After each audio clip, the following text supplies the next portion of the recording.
Hello, എല്ലാവർക്കും competitive ക്രാക്കറിലേക്ക് ഒരിക്കൽ കൂടി സ്വാഗതം.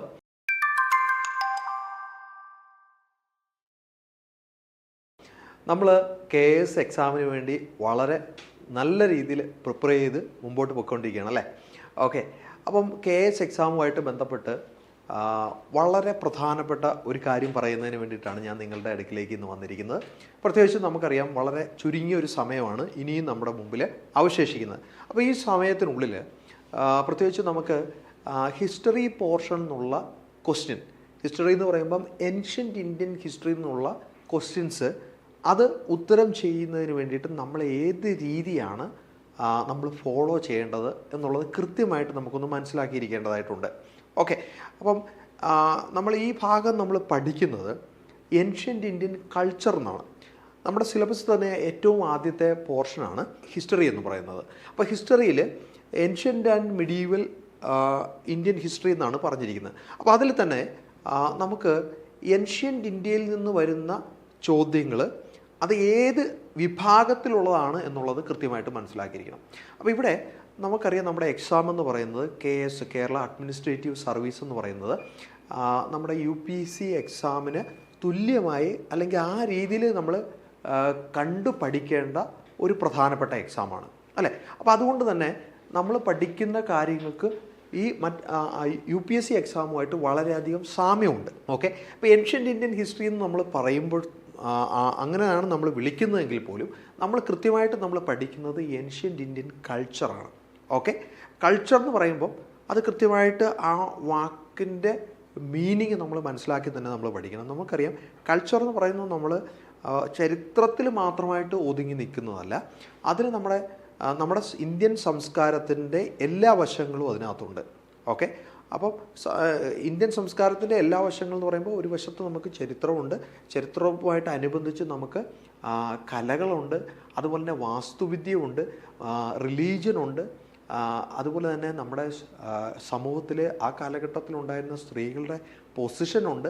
ഇങ്ങനെ ഒരുപാട് കാര്യങ്ങൾ നമുക്ക് ഇതിനകത്ത് വരുന്നുണ്ട് നമ്മുടെ എക്സാമിനേഷൻ പോയിൻ്റ് ഓഫ് വ്യൂവിൽ.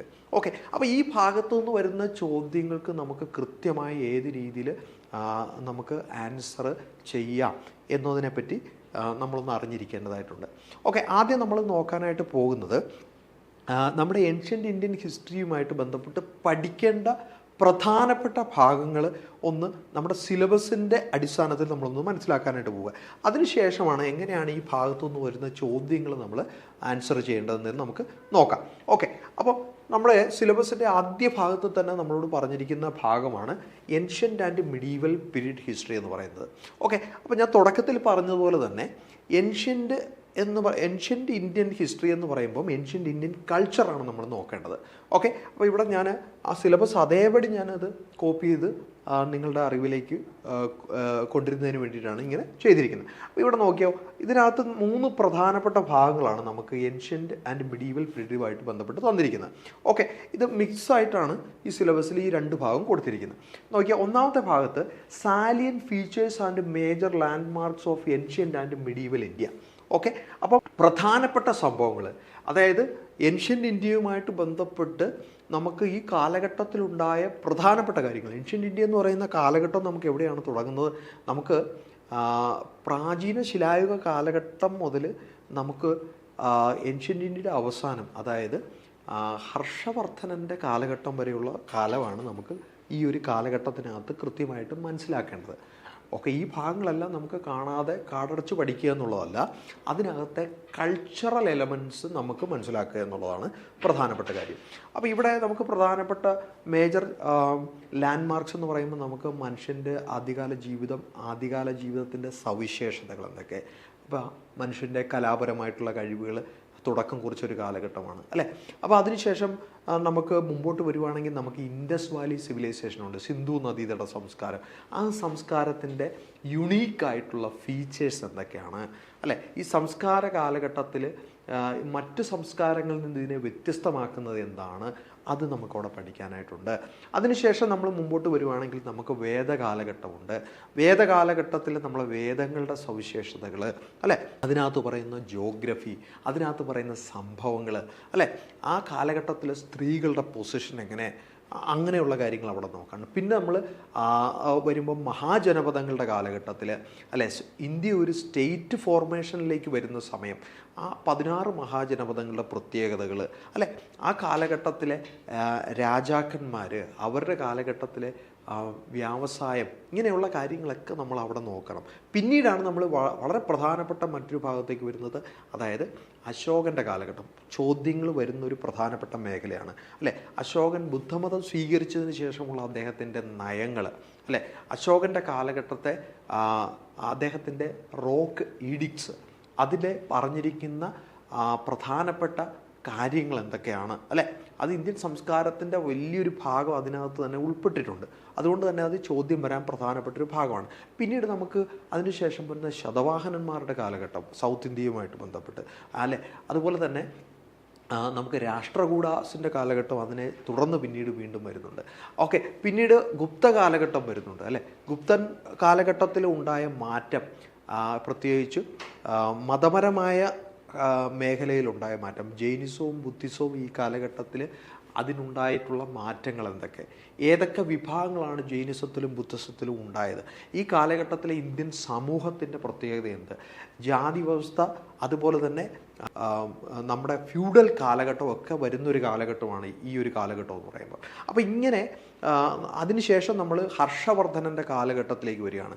ഹർഷവർദ്ധൻ്റെ കാലഘട്ടത്തോടുകൂടി നമ്മൾ ഏൻഷ്യൻ്റ് ഇന്ത്യ അവസാനിപ്പിക്കുകയാണ്. അപ്പോൾ ഈ പറഞ്ഞ കാലഘട്ടങ്ങളിലുണ്ടായ കല, സാഹിത്യം, അതുപോലെ തന്നെ വാസ്തുവിദ്യ, അതുപോലെ തന്നെ റിലീജിയൻ, മതം, സ്ത്രീകളുടെ പൊസിഷൻ, ഇങ്ങനെയുള്ള കാര്യങ്ങളെല്ലാമാണ് നമ്മൾ കൾച്ചർ എന്ന് പറയുന്ന ഭാഗത്ത് കൃത്യമായിട്ട് മനസ്സിലാക്കി പഠിച്ചു പോകേണ്ടത്. ഈ ഭാഗത്തു നിന്നായിരിക്കും ചോദ്യങ്ങൾ വരുന്നത്. ഓക്കെ, നമ്മൾ സാധാരണ ചരിത്രം പഠിക്കുമ്പോൾ രാജാക്കന്മാരുടെ ചരിത്രവും അതുമായിട്ട് ബന്ധപ്പെട്ടുള്ള അഡ്മിനിസ്ട്രേഷനും ഒക്കെ മാത്രമാണ് പഠിക്കുന്നത്. പക്ഷേ ഈ ഭാഗം ഇതിൽ നമ്മൾ അങ്ങനെയല്ല പഠിക്കേണ്ടത്. അതായിരിക്കണം നമ്മുടെ പഠനത്തിൻ്റെ, ഏൻഷ്യൻ്റ് ഇന്ത്യൻ ഹിസ്റ്ററി പഠിക്കുന്നതിൻ്റെ സ്ട്രാറ്റജി. Okay, yes. ഇനി നമ്മൾ ഈ ഭാഗത്തേക്ക്, നമ്മൾ താഴത്തേക്ക് വരുമ്പോൾ തന്നെ ഇതുമായിട്ട് ബന്ധപ്പെട്ട് ഞാൻ പറഞ്ഞ കാര്യങ്ങൾ തന്നെ ആർട്ട്, കൾച്ചർ, ലിറ്ററേച്ചർ ഉണ്ടോ, ആർക്കിടെക്ചർ, അതെല്ലാം അതിനകത്ത് വരുന്നുണ്ട്. 3 major dynasties, their administrative system, social, religious, economic conditions കേട്ടോ. അപ്പോൾ കൃത്യമായിട്ട് തന്നെ നമ്മുടെ സിലബസിൽ നമ്മൾ കൾച്ചറാണ് പഠിക്കുന്നത് എന്നുള്ളതിൻ്റെ കൃത്യമായിട്ടുള്ള തെളിവ് അതിനകത്ത് ഉണ്ട്. അപ്പോൾ ആ രീതിയിൽ തന്നെ നമ്മളതിനെ പഠിക്കാനായിട്ട് ശ്രമിക്കുക. ഇനി നമ്മൾ ഈ ഭാഗത്തു നിന്ന് ചോദിച്ചിട്ടുള്ള ചില ചോദ്യങ്ങൾ, അതിൻ്റെ ഒരു നേച്ചർ എങ്ങനെയാണെന്ന് നമ്മൾ നോക്കാനായിട്ട് പോവുക. ഓക്കെ, നമ്മൾ ഈ പറഞ്ഞ കാര്യങ്ങൾ തന്നെയല്ല ചോദ്യങ്ങളിൽ വന്നിരിക്കുന്നത് എന്നുള്ളത് നമുക്ക് കൃത്യമായിട്ടൊന്ന് മനസ്സിലാക്കേണ്ടതായിട്ടുണ്ട്. ഓക്കെ, അപ്പോൾ ഒരു ചോദ്യത്തിലേക്ക് നമ്മൾ വരുവാണ്. ആദ്യത്തെ ചോദ്യം നോക്കുക, ഇതൊരു പ്രീവിയസ് ഇയർ KS ക്വസ്റ്റ്യൻ ആണ്. Which kingdom had matriarchy in South India? Okay, matriarchal system ഉണ്ടായിരുന്ന സൗത്ത് ഇന്ത്യയിലെ ഡൈനാസ്റ്റി ഏതായിരുന്നു എന്നാണ് ചോദിച്ചിരിക്കുന്നത്. പാണ്ഡ്യ, ചേര, പല്ലവ, ചോള. ഓക്കെ, ഈ 4 ഡൈനാസ്റ്റിയിൽ ഏത് ഡൈനാസ്റ്റിലാണ് മാട്രിയാർക്കി? ഇപ്പോൾ മാട്രിയാർക്കി എന്താണെന്നുള്ളത് നമുക്കറിയാം അല്ലേ. സ്ത്രീകൾക്ക് കൂടുതൽ അധികാരങ്ങളും അവകാശങ്ങളും ഉള്ള ഭരണ സംവിധാനമാണ് മാട്രിയാർക്കി എന്ന് പറയുന്നത്. അപ്പം മാട്രിയാർക്കിയൽ ഭരണ സംവിധാനം ഉണ്ടായിരുന്നത് ഈ താഴെ പറയുന്നതിൽ ഏത് ഡൈനാസ്റ്റിയിലാണ് കേട്ടോ. അപ്പോൾ ഇവിടെ നമ്മൾ നോക്കിയേ, ഇവിടെ നേരിട്ടൊരു രാജവംശത്തെ പറ്റിയോ രാജാവിനെ പറ്റിയോ അല്ല ചോദിച്ചിരിക്കുന്നത്, അവിടുത്തെ ആ ഒരു സൊസൈറ്റിയൽ ഇൻസ്റ്റിറ്റ്യൂഷനെ പറ്റിയാണ് ചോദിച്ചിരിക്കുന്നത് കേട്ടോ. ഓക്കെ, അപ്പോൾ അവിടെ മാട്രിയാർക്കി എന്താണ്? മാട്രിയാർക്കി എവിടെയായിരുന്നു മാട്രിയാർക്കിക്കൽ സിസ്റ്റം ഉണ്ടായിരുന്നത്? അപ്പോൾ അതിൻ്റെ ഉത്തരത്തിലേക്ക് നമ്മൾ വരികയാണെങ്കിൽ ആൻസർ സി ആണ്. പല്ലവ രാജവംശത്തിലായിരുന്നു മാട്രിയാർക്കി, അതായത് സ്ത്രീകൾക്ക് കൂടുതൽ അധികാരങ്ങളും അവകാശങ്ങളും ഉണ്ടായിരുന്നത് എന്നാണ് നമ്മൾ മനസ്സിലാക്കുന്നത്. അപ്പോൾ പല്ലവാസിനെ സംബന്ധിച്ച് പറയുവാണെങ്കിൽ പല്ലവ സ്റ്റൈൽ ആർക്കിടെക്ചർ അവിടെ പ്രധാനപ്പെട്ടൊരു ഭാഗമാണ്. പല്ലവ രാജാക്കന്മാർ ഒക്കെ അവർ പലരും തന്നെ ഒരുപാട് ബിരുദങ്ങൾ ഉണ്ടായിരുന്നവരായിരുന്നു. ഓക്കെ, അപ്പോൾ ഈ കാലഘട്ടത്തിലെ റിലീജിയൻ, ഈ കാലഘട്ടത്തിലെ സ്ത്രീകളുടെ പൊസിഷൻ, ഈ കാലഘട്ടത്തിലെ ലിറ്ററേച്ചർ, ഈ ഒരു രീതിയിലായിരിക്കും നമ്മുടെ പഠനം മുന്നോട്ട് പോകേണ്ടത്. അപ്പോൾ സൊസൈറ്റി എന്ന് പറയുന്ന ഒരു ഭാഗത്തു നിന്നാണ് നമുക്കിവിടെ പ്രധാനമായിട്ടും ചോദ്യം വന്നിരിക്കുന്നത്. ഓക്കെ, ഇനി അടുത്തൊരു ചോദ്യത്തിലേക്ക് വരുവാണെങ്കിൽ നോക്കാം. The famous battle of kings between Bharat and the host of 10 kings was fought near the river. ഏത് നദിയുടെ തീരത്താണ് ബാറ്റിൽ ഓഫ് കിങ്സ് നടന്നതെന്നാണ് നമ്മളോട് ചോദിച്ചിരിക്കുന്നത്. ആരൊക്കെ തമ്മിലായിരുന്നു? ഭരതനും അതുപോലെ തന്നെ ഹോസ്റ്റ് ഓഫ് 10 കിങ്സ്, ഇവർ തമ്മിൽ നടന്ന യുദ്ധം ഏത് നദിയുടെ തീരത്താണ്? പരശുനി, വിധാസ്ത, സരസ്വതി, സിന്ധു നദി. 4 നദികൾ തന്നിട്ടുണ്ട്. ഇത് വേദകാലഘട്ടത്തു നിന്നാണ് ഇത് ചോദിച്ചിരിക്കുന്നത്. അപ്പോൾ ഈ നദികൾ നമ്മുടെ സംസ്കാരവുമായിട്ടുള്ള ബന്ധം കണ്ടോ. ഏത് നദിയുടെ തീരത്താണ് ഈ യുദ്ധം നടന്നത്? ഈ യുദ്ധത്തിന് വലിയൊരു പ്രത്യേകതയുണ്ട്. എന്താണ്? യെസ്, ഇന്ത്യയിൽ നടന്നിട്ടുള്ളതിൽ ഏറ്റവും ആദ്യത്തെ പൊളിറ്റിക്കൽ ഇൻസിഡൻ്റ് ആയിട്ടാണ് ഈ ബാറ്റിൽ ഓഫ് കിങ്സ് അറിയപ്പെടുന്നത്. ഇത് ഏത് നദിയുടെ തീരത്താണ്? അതിൻ്റെ ഉത്തരത്തിലേക്ക് നമുക്ക് വരികയാണെങ്കിൽ ഏതാണ് ഉത്തരം? ഉത്തരം എ ആണ്, പരശുനി നദി. അപ്പോൾ ഈ പരശുനി നദി എന്ന് പറയുന്നത് ഏത് നദിയാണ്? രവി നദിയാണ്. കണ്ടോ, രവി നദിയാണ്. ഇന്നത്തെ രവി നദിയാണ് ഏത്? പരശുനി നദി എന്ന് അറിയപ്പെടുന്നത്. അപ്പോൾ പഴയ പേരുകളും പുതിയ പേര്. ഓക്കെ, അവിടെ അത് പ്രധാനപ്പെട്ടാണ്. വിധാസ്ത എന്ന് പറയുന്നത് ഏത് നദിയാണ്? അത് ജലം നദിയാണ് അല്ലേ? ജലം നദി, ജലം നദിയാണ് ഏത്? വിധാസ്ത എന്ന് പറയുന്നത്. ഓക്കെ, സരസ്വതി നദി നമുക്ക് അറിയാം അല്ലേ? സിന്ധു നദി അല്ലെങ്കിൽ ഇൻഡസ് നദി. ഓക്കെ, അപ്പോൾ ഈ നദികളൊക്കെ വളരെ പ്രധാനപ്പെട്ടതാണ്. നമ്മുടെ സംസ്കാരത്തെ രൂപീകരിക്കുന്നതിൽ നദികൾക്ക് വളരെയധികം പ്രാധാന്യമുണ്ട്. ഓക്കെ, അടുത്തൊരു ചോദ്യത്തിലേക്ക് വരുവാണെങ്കിൽ, which of the following statements are correct with regard to the early Vedic society? Early Vedic സൊസൈറ്റിയുമായിട്ട് ബന്ധപ്പെട്ട് ഉള്ള കൃത്യമായിട്ടുള്ള പ്രസ്താവന ഏതാണെന്നാണ് ചോദിച്ചിരിക്കുന്നത്. The family was the basic unit of Rigvedic society. It was patriarchal in nature. Monogamy was the usual norm of marriage, but the chiefs at times practiced polygamy.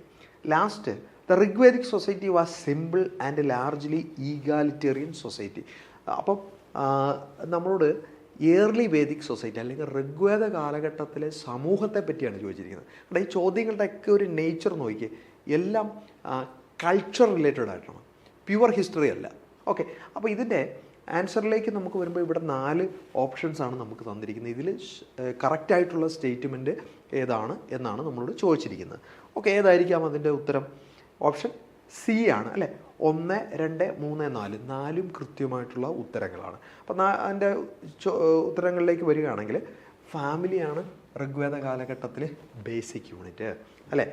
അതുപോലെ തന്നെ it was patriarchal in nature, പുരുഷാധിപത്യം ഉണ്ടായിരുന്നൊരു സമൂഹമായിരുന്നു അല്ലേ?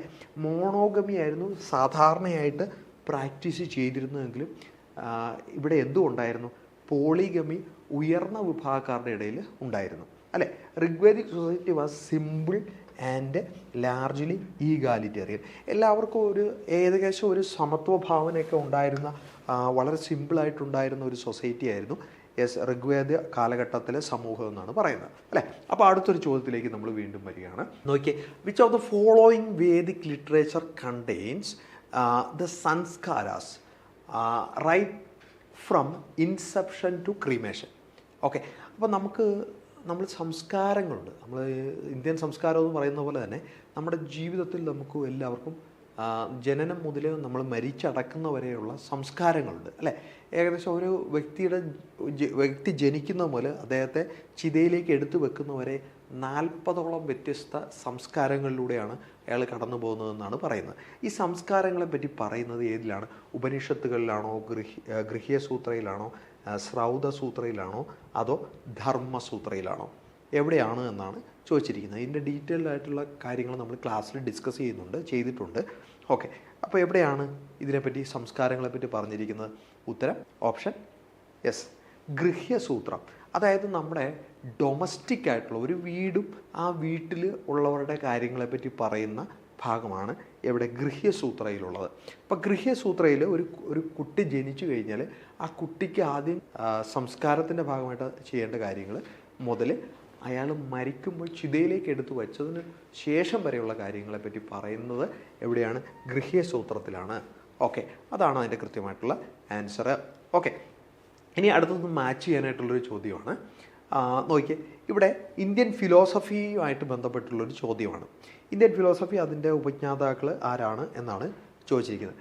അപ്പം philosophical അല്ലെങ്കിൽ ആശയങ്ങളുടെ പേരുകൾ നമുക്ക് ലിസ്റ്റ് എയിൽ കാണാം. ലിസ്റ്റ് ബിയിൽ അതിൻ്റെ ഉപജ്ഞാതാക്കളാണുള്ളത്. ഓക്കെ, ന്യായമുണ്ട്, വൈശേഷികമുണ്ട്, സാഖ്യമുണ്ട്, യോഗയുണ്ട്, പൂർവമീമാംസയുണ്ട്, ഉത്തരമീമാംസയുണ്ട്. ഓക്കെ, അപ്പോൾ അതിന് ബി പോർഷനിൽ നമുക്ക് ജൈമിനി, ഭദ്രായന, ഗൗതമ, കണാദ, കപില, പതഞ്ജലി ഇങ്ങനെയുള്ള ഇത്രയും പേരുകളുണ്ട്. അപ്പോൾ ഈ പേരുകളുമായിട്ട് നമുക്ക് എന്ത് ചെയ്യണം? ഇവരെ ഒന്ന് മാച്ച് ചെയ്യണം. ഇതാണ് നമ്മളോട് ചോദിച്ചിട്ടുള്ള ചോദ്യം. ഇത് വളരെ പ്രധാനപ്പെട്ട ഒരു ഭാഗമാണ്. കാരണം ഇത് ഏതാണ്? ഇത് ഇന്ത്യൻ ഫിലോസഫിയാണ് അല്ലേ. ഇന്ത്യൻ ഫിലോസഫിയുടെ അടിസ്ഥാനം എന്ന് പറയുന്നത് നമുക്ക് ഉപനിഷത്തുകളിലാണ് കാണാനായിട്ട് പറ്റുന്നത്. ഓക്കെ, അപ്പോൾ ഇതിൻ്റെ ഓപ്ഷൻസിലേക്ക് വരുവാണെങ്കിൽ ഇതാണ് ഇതിൻ്റെ കൃത്യമായിട്ടുള്ള ഓപ്ഷൻ. ഈ 4 ഓപ്ഷനിൽ ഏതാണ് ഇതിൻ്റെ ഉത്തരമായിട്ട് വരുന്നത്? ഇത് ഒരു ചോദിക്കാൻ സാധ്യതയുള്ളൊരു ക്വസ്റ്റ്യനാണ്. ഓക്കെ, ഉത്തരം ബി ആണ് വരുന്നത്. ഓക്കെ, 3, 4, 5, 6, 1, 2 എന്നാണ്. 3, 4, 5, 6, 1, 2. ഓക്കെ, ന്യായം എന്ന് പറയുന്നത് ഗൗതമയാണ് അല്ലേ. ന്യായം എന്ന് പറയുന്നത് ഗൗതമയാണ്. വൈശേഷിക ഏതാണ്? കണാദനാണ് അല്ലേ. വൈശേഷിക കണാദൻ. സാഖ്യ എന്ന് പറയുന്നത് കപിലയാണ് അല്ലേ. സി. അതുപോലെ തന്നെ യോഗ പതഞ്ജലി. യോഗ പതഞ്ജലിയാണ്.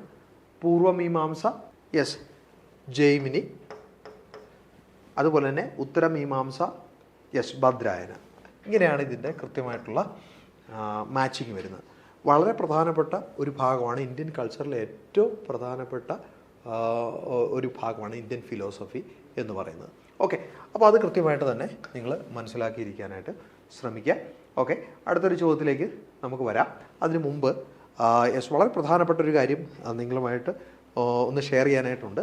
നമുക്കറിയാം KS പരീക്ഷ നമ്മുടെ അടുത്തെത്തിക്കഴിഞ്ഞു. ഇനി വളരെ ചുരുങ്ങിയ ദിവസങ്ങളാണ് നമുക്ക് ഉള്ളത്. അപ്പോൾ ഈ ചുരുങ്ങിയ ദിവസങ്ങൾ കൊണ്ട് നമുക്ക് നമ്മുടെ സിലബസ് മുഴുവൻ പഠിച്ച് പരീക്ഷയ്ക്ക് വേണ്ടി നമ്മൾ തയ്യാറെടുക്കാനായിട്ട് പോവുകയാണ്. അപ്പോൾ അതിനുവേണ്ടി നമ്മൾ കോമ്പറ്റേറ്റീവ് ക്രാക്കർ ഒരു 60 days കോഴ്സ് നമ്മൾ സ്റ്റാർട്ട് ചെയ്ത് കഴിഞ്ഞു. ഓക്കെ, അപ്പം 120 hours കൊണ്ട് 120 മണിക്കൂർ കൊണ്ട് ലൈവ് ക്ലാസ്സസിലൂടെ നമ്മുടെ ടോപ്പിക്ക് ഫുള്ള് നമ്മൾ കവർ ചെയ്യുകയാണ് അല്ലേ. ഓക്കെ, അപ്പോൾ ഇതിനകത്ത് പ്രത്യേകത എന്താണെന്നുള്ളൊരു ചോദ്യം നിങ്ങളുടെ മനസ്സിലുണ്ടാകും. തീർച്ചയായിട്ടും നമ്മുടെ സിലബസ് മുഴുവൻ നമ്മൾ ഇതിനകത്ത് കവർ ചെയ്യും. 60 ദിവസം കൊണ്ട് 120 മണിക്കൂറാണ് നമുക്കുള്ളത്. മോക്ക് ടെസ്റ്റുകളുണ്ട്, previous year question paper analysis ഉണ്ട്, റെക്കോർഡഡ് ക്ലാസ്സസ് ഉൾപ്പെടെ നിങ്ങൾക്ക് ഇതിനകത്ത് ലഭിക്കും. എല്ലാ പോർഷൻസും നമ്മൾ കവർ ചെയ്തു പോകും. ഓക്കെ, അപ്പോൾ എത്രയും വേഗത്തിൽ തന്നെ നിങ്ങൾ ക്ലാസ്സിനെ സംബന്ധിച്ചിട്ടുള്ള വിവരങ്ങൾ അന്വേഷിക്കുക. ഇന്ന് തന്നെ ജോയിൻ ചെയ്യുക. ഓക്കെ, നമുക്ക് അടുത്ത ഒരു ചോദ്യത്തിലേക്ക് നമുക്ക് വരാം. Consider the following statements. നോക്കിയേ. 1, during the 6th century BC numerous religious sects arose in the mid Gangetic plains as a result of an upheaval of new ideas and the resulting rise of new philosophical tenets. കുറച്ച് ദീർഘമായിട്ടുള്ള ഒരു സ്റ്റേറ്റ്മെൻറ്റാണ് തന്നിരിക്കുന്നത്. Okay, അത് വായിച്ച് നമ്മൾ കൃത്യസമയത്തിനുള്ളിൽ അർത്ഥം മനസ്സിലാക്കുക എന്നുള്ളത് വളരെ പ്രധാനപ്പെട്ട ഒരു കാര്യമാണ്. രണ്ടാമത്തത് 6th century BC also witnessed many religious movements in different parts of the world. Okay, അപ്പോൾ ഈ 2 സ്റ്റേറ്റ്മെൻറ്റുകളിൽ which of the above statements is or are correct? ഏത് സ്റ്റേറ്റ്മെൻറ്റാണ് അല്ലെങ്കിൽ സ്റ്റേറ്റ്മെൻറ്റുകളാണ് കറക്റ്റ് എന്നാണ് നമ്മളോട് ചോദിച്ചിരിക്കുന്നത്. അപ്പോൾ സ്റ്റേറ്റ്മെൻറ്റ് നമ്മൾ കൃത്യമായിട്ട് വായിക്കണം, മനസ്സിലാക്കണം. ഓക്കെ, ഇത് റിലീജിയസ് ബാക്ക്ഗ്രൗണ്ടുമായിട്ട് ബന്ധപ്പെട്ടിട്ടുള്ളൊരു ചോദ്യമാണ് വന്നിരിക്കുന്നത്. നോക്കാം. ഇതിനകത്ത് 4 ഓപ്ഷൻസ് തന്നിട്ടുണ്ട്. ഈ 4 ഓപ്ഷൻസിൽ ഏതാണ് ഇതിൻ്റെ ഉത്തരമായിട്ട് വരുന്നതെന്ന് നോക്കാം. ഏതായിരിക്കണം ഉത്തരം? ഓപ്ഷൻ എ ആണ്. 2 മാത്രമാണ് ശരിയായിട്ടുള്ളത്. എന്താണ് അങ്ങനെ വരാനുള്ള കാരണം? During the 6th century BC numerous religious sects arose in the mid Gangetic plains as a result of an upheaval of new ideas. ഇതാണ് ഇതിനകത്ത് തെറ്റായിട്ടുള്ളത്. കാരണം ഈ സമയത്ത് ഈ മിഡ് ഗാഞ്ചറ്റിക് പ്ലെയിനിൽ, അതായത് 6ാം നൂറ്റാണ്ടിൽ ഈ പുതിയ ആശയങ്ങളുടെ ഒരു വലിയ ഒരു ആശയ സമരം ഈ സമയത്ത് ഉണ്ടായത് കൊണ്ടാണ് ഈ പുതിയ ആശയങ്ങളായിട്ടുള്ള ജൈനിസവും ബുദ്ധിസവും ഉണ്ടായതെന്നാണ് പറയുന്നത്. അതല്ല, ജൈനിസവും ബുദ്ധിസവും ഉണ്ടാകാനായിട്ടുള്ള കാരണം എന്തായിരുന്നു? അന്നുണ്ടായിരുന്ന വേദിക് റിലീജിയൻ കൂടുതൽ റിച്വലിസ്റ്റിക്കായി, കൂടുതൽ എക്സ്പെൻസീവായി, കൂടുതൽ പ്രീസ്റ്റ് ഓറിയൻറ്റഡായി മാറി. അതിനെതിരെയായിരുന്നു ജൈനിസവും ബുദ്ധിസവും ഉണ്ടായത് അല്ലേ. ഓക്കെ, അതുകൊണ്ടാണ് അത് തെറ്റായത്. രണ്ടാമത്തെ സ്റ്റേറ്റ്മെൻറ്റ് ശരിയായതും. ഓക്കെ, അതാണ് അതിൻ്റെ കൃത്യമായിട്ടുള്ള ഉത്തരം. ഇനി അടുത്തൊരു ചോദ്യത്തിലേക്ക് നമ്മൾ വന്നു കഴിഞ്ഞാൽ, which script was introduced in South India by Ashoka? കണ്ടോ, കൾച്ചറുമായിട്ട് ബന്ധപ്പെട്ടുള്ള വളരെ അടുത്ത് നിൽക്കുന്നൊരു ചോദ്യമാണ് അല്ലേ. ഏത് സ്ക്രിപ്റ്റാണ് അശോകൻ സൗത്ത് ഇന്ത്യയിൽ ഇൻട്രൊഡ്യൂസ് ചെയ്തത് എന്നാണ് ചോദിച്ചിരിക്കുന്നത്. പ്രാകൃതാണോ, പാലിയാണോ, ബ്രഹ്മിയാണോ, ഖരോഷ്ടിയാണോ? ഓക്കെ, ഏതായിരിക്കണം? ഇതൊരു പ്രീവിയസ് ഇയർ ക്വസ്റ്റ്യൻ ആണ്. ഇതിൻ്റെ ഉത്തരമെന്ന് പറയുന്നത് നോക്കാം. ഉത്തരം സി ആണ്, ബ്രഹ്മിയാണ് കേട്ടോ. അശോകൻ്റെ ഇൻസ്ക്രിപ്ഷൻസ് ഏറ്റവും കൂടുതൽ എഴുതപ്പെട്ടിരിക്കുന്നത് ബ്രഹ്മി സ്ക്രിപ്റ്റിലാണ്. ബ്രഹ്മി സ്ക്രിപ്റ്റിൽ കഴിഞ്ഞാൽ പിന്നെ ഉള്ളത് ഖരോഷ്ടി സ്ക്രിപ്റ്റിലും പ്രാകൃതിലും എന്ത് ചെയ്തിട്ടുണ്ട്, എഴുതിയിട്ടുണ്ട്. അപ്പോൾ ഖരോഷ്ടി സ്ക്രിപ്റ്റ് കൂടുതലായിട്ടും നമുക്ക് കാണാൻ പറ്റുന്നത് നോർത്ത് വെസ്റ്റേൺ അഫ്ഗാനിസ്ഥാൻ, പാകിസ്ഥാൻ മേഖലയിലാണ്. അരാമിക് സ്ക്രിപ്റ്റ് നമുക്ക് അഫ്ഗാനിസ്ഥാനിൽ കാണാനായിട്ട് പറ്റും. ഓക്കെ, അപ്പോൾ അശോകൻ്റെ കാലഘട്ടത്തിൽ ബ്രഹ്മി സ്ക്രിപ്റ്റ് എന്ത് ചെയ്തു, സൗത്ത് പോലെ തന്നെ മലയാളം റൈറ്റിംഗ് സ്റ്റൈലൊക്കെ അത് യഥാർത്ഥ രൂപത്തിൽ പിന്നീട് വികസിച്ച് വരുന്നത്. ഓക്കെ, അത് നമ്മൾ ഭാഷയുടെ വികസനം അല്ലെങ്കിൽ മലയാള ഭാഷയുടെയും അതുപോലെ തന്നെ തമിഴ് ഭാഷയുടെയൊക്കെ ചരിത്രം നമ്മൾ പഠിക്കുമ്പോൾ അതിനകത്ത് കൃത്യമായിട്ട് ഇതെങ്ങനെയാണ് ഡെവലപ്പ് ചെയ്ത് വരുന്നതെന്ന് നമുക്ക് കാണാനായിട്ട് സാധിക്കും. ഓക്കെ, അപ്പോൾ ഇവിടെ ഓപ്ഷൻ സി ആണ് അതിൻ്റെ കൃത്യമായിട്ടുള്ള ഉത്തരമായിട്ട് വരുന്നത്. അടുത്ത ചോദ്യം, there are only 2 known examples of cave paintings of Gupta period in ancient India. One of this is painting of Ajanta caves. Where is the other surviving example of Gupta painting? ഒരു കാര്യം കൃത്യമായിട്ട് സൂചിപ്പിക്കുക, ഉറപ്പായിട്ടും നമുക്ക് ആർക്കിടെക്ചറുമായിട്ടും അതുപോലെ പെയിൻറ്റിങ്ങുമായിട്ടോ ബന്ധപ്പെട്ടോ ഒരു ചോദ്യം നമുക്ക് ഉറപ്പായിട്ടും പ്രതീക്ഷിക്കാം. ഓക്കെ, അപ്പോൾ ഇവിടെ നമ്മളോട് ചോദിച്ചിരിക്കുന്ന ചോദ്യം എന്താണ്, പെയിൻറ്റിങ്ങുമായിട്ട് ബന്ധപ്പെട്ടിട്ടുള്ളൊരു ചോദ്യമാണ്. അപ്പോൾ ഗുപ്ത കാലഘട്ടത്തിൽ ഉണ്ടായിരുന്ന ഒരു പ്രധാനപ്പെട്ട 2 പെയിൻറ്റിങ്ങുകളുണ്ട് അല്ലേ. അതിൽ ഒരെണ്ണം എന്ന് പറയുന്നത് അജന്ത കേവ് പെയിൻറ്റിംഗ് ആണ്, മറ്റൊരെണ്ണം എവിടെയാണ് എന്നാണ് ചോദിച്ചിരിക്കുന്നത്.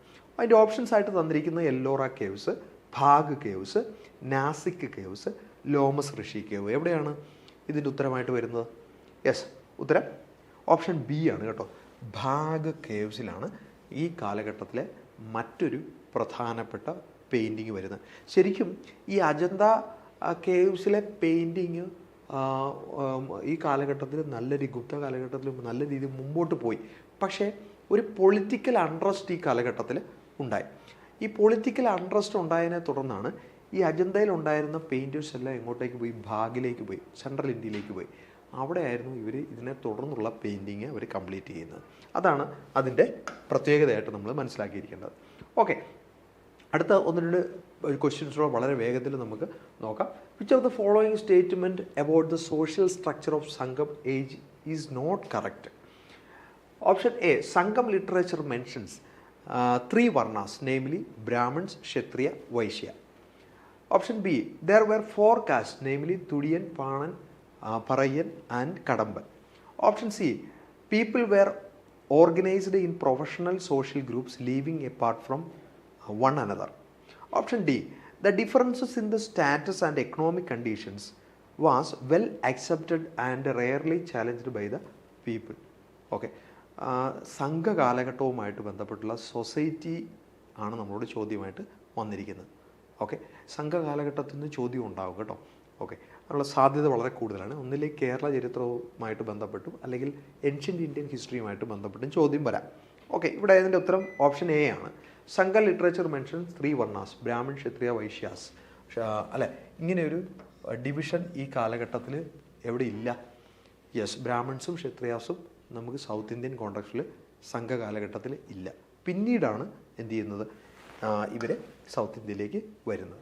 ഓക്കെ, ഇത്രയും പ്രധാനപ്പെട്ട ചോദ്യങ്ങളാണ് നമുക്ക് ഡിസ്കസ് ചെയ്യാനായിട്ട് ഉണ്ടായിരുന്നത്. അപ്പോൾ നമ്മൾ ഇന്നത്തെ ഈ ഒരു സെഷനിൽ നമ്മൾ നോക്കിയത് എന്താണ്, പ്രധാനമായിട്ടും എങ്ങനെയാണ് നമ്മൾ ഏൻഷ്യൻ്റ് ഇന്ത്യ എന്ന് പറയുന്ന KS-ൻ്റെ ഭാഗത്തെ സമീപിക്കേണ്ടത്. നമ്മൾ കൃത്യമായിട്ടും ഏൻഷ്യൻ്റ് ഇന്ത്യൻ കൾച്ചർ എന്നുള്ള രീതിയിൽ തന്നെ ഈ ഒരു ഭാഗത്തെ സമീപിക്കണം. ആ രീതിയിലുള്ള ചോദ്യങ്ങളാണ് നമ്മളോട് നമുക്ക് ഇതുവരെ ചോദിച്ചിട്ടുള്ളത്. ഓക്കെ, അപ്പോൾ നമ്മുടെ 60 day കോഴ്സ് ഒരിക്കൽ കൂടെ ഓർപ്പിക്കുന്നു. തീർച്ചയായിട്ടും നിങ്ങൾ അതിൻ്റെ വിവരങ്ങൾ വിളിച്ച് അന്വേഷിക്കണം.